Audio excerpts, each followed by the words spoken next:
قال رسول اللہ صلی اللہ علیہ وسلم من صام رمضان ایمانا و احتسابا غفر له ما تقدم من ذنبہ۔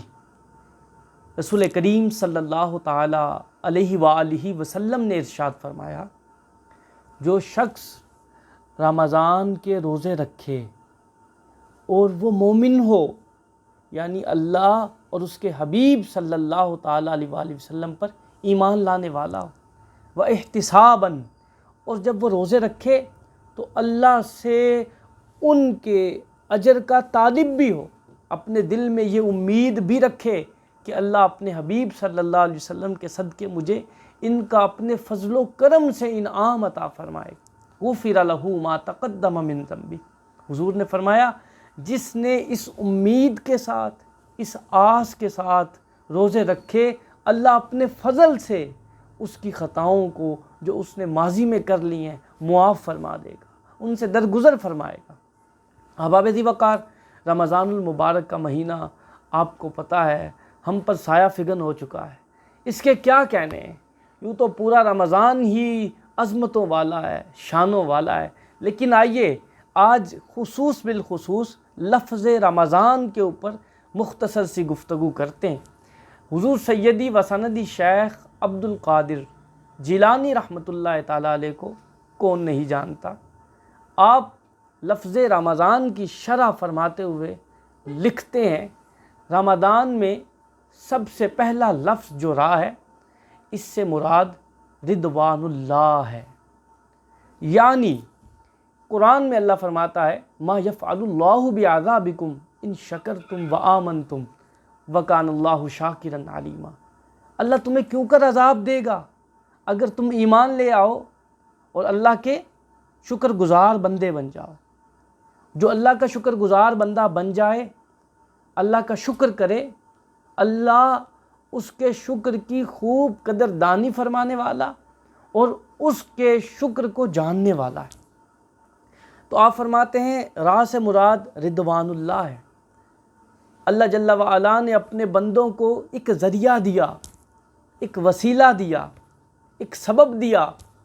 وہ ذریعہ، وہ وسیلہ، وہ سبب رمضان ہے کہ میرے بندے ان قیمتی لمحات کی قدر کر کے میری رضا کو پا سکتے ہیں، مجھے راضی کر سکتے ہیں۔ رسول کریم صلی اللہ علیہ وسلم نے ارشاد فرمایا، بدبخت ہے وہ کہ جس نے رمضان پایا اللہ سے اپنے گناہوں کی مغفرت نہ کروا سکا۔ جب ہم مزید آگے بڑھتے ہیں تو آپ فرماتے ہیں اس کے بعد میم سے مراد کیا ہے؟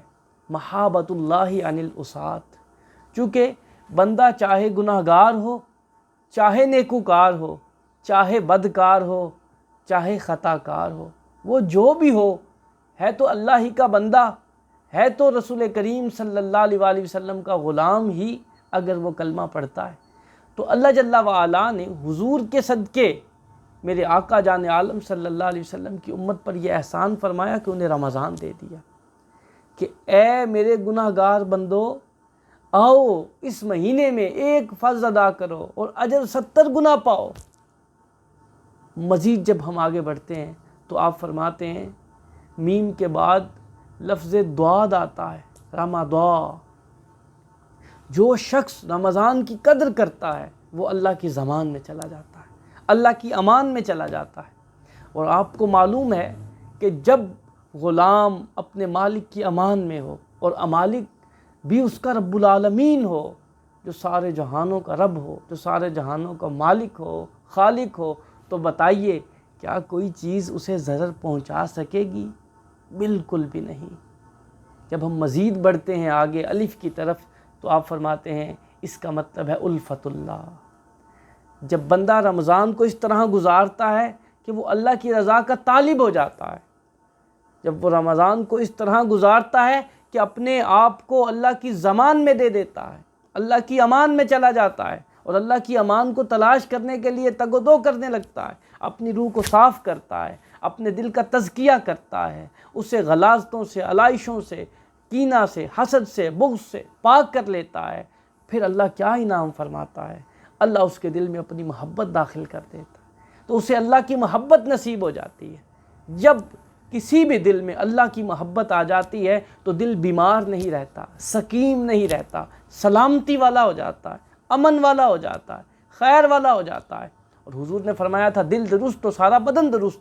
اب سوچئے جس شخص کا دل درست ہو جائے گا ڈیفینیٹلی طور پر اس کی دنیا بھی درست ہو جائے گی اور اس کی آخرت بھی درست ہو جائے گی۔ اور جب نون پر پہنچتے ہیں تو آپ بڑی ہی پیاری وضاحت فرماتے ہیں، اور آپ فرماتے ہیں نون سے مراد نور اللہ ہے۔ جب انسان اللہ کے رنگ کو اپنے صورت و سیرت و کردار پر ڈال لیتا ہے اور اس کا عملی مجسمہ بن جاتا ہے، اپنی صورت اختیار کر لیتا ہے، اللہ اسے یہ انعام دیتا ہے کہ اس کے دل میں نور پیدا کرتا ہے۔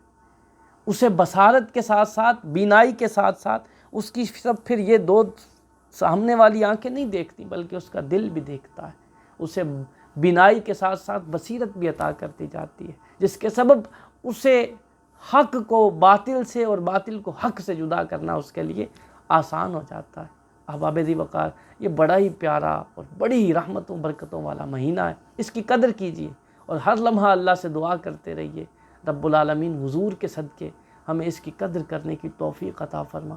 وآخر دعوانا الحمدللہ رب العالمین۔